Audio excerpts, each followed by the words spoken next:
Dieting is generally defined as restricting oneself to small amounts or specific types of food to lose weight. With such a broad definition, dieting can mean many things to different people. For some, dieting might simply mean avoiding foods they define as junk foods. For others, it may involve eliminating particular food groups entirely. The problem with many traditional diets is that they tend to be imprecise and are often based on subjective beliefs rather than solid science. This lack of clarity and consistency has paved the way for more systematic dieting approaches, like the If It Fits Your Macros diet. What is the IIFYM diet? IIFYM stands for If It Fits Your Macros, and it's designed to bring more scientific precision to dieting.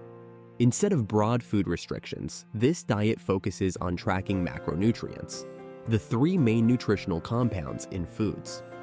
IIFYM emphasizes eating within a daily limit of macronutrients rather than adhering to strict food lists. Understanding macronutrients. Macronutrients, or macros, are nutrients the body needs in large quantities: proteins, fats, and carbohydrates. Each macronutrient provides a set amount of energy, measured as calories. For example, protein, 4 calories per gram. Carbohydrates, 4 calories per gram. Fats, 9 calories per gram. To follow IIFYM, dieters calculate their daily caloric needs, often called total daily energy expenditure, or TDE, and then ensure their intake of proteins, fats, and carbohydrates fits into these calorie goals. How IIFYM helps with weight loss. The key to losing weight is consuming fewer calories than you burn, creating a caloric deficit. With IIFYM, individuals focus on the energy content of their macronutrient intake rather than specific foods. Studies have shown that tracking calorie intake can significantly aid weight loss efforts.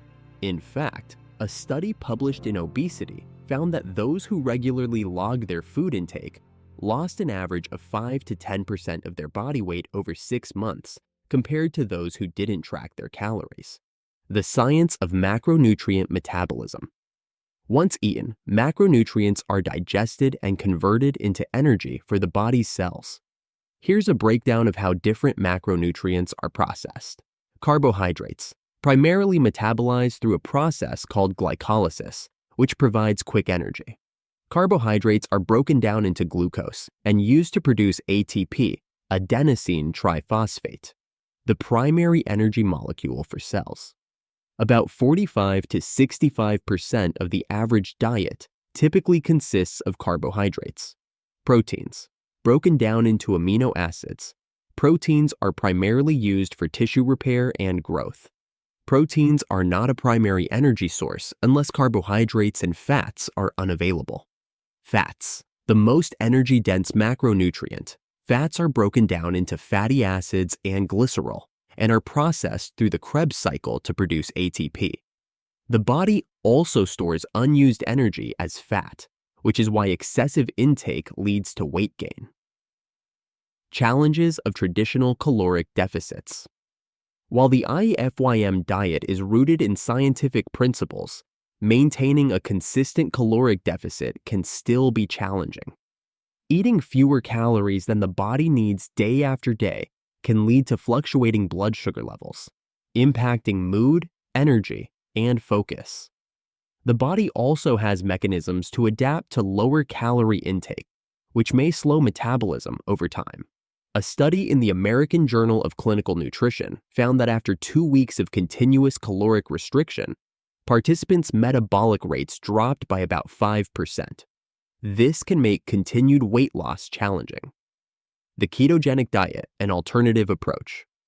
The ketogenic diet offers a different take on dieting by dramatically reducing carbohydrate intake and emphasizing fats as the primary energy source. When the body lacks sufficient carbohydrates, it switches to using fats for energy. This switch leads to the production of ketone bodies by the liver, putting the body into a metabolic state known as ketosis.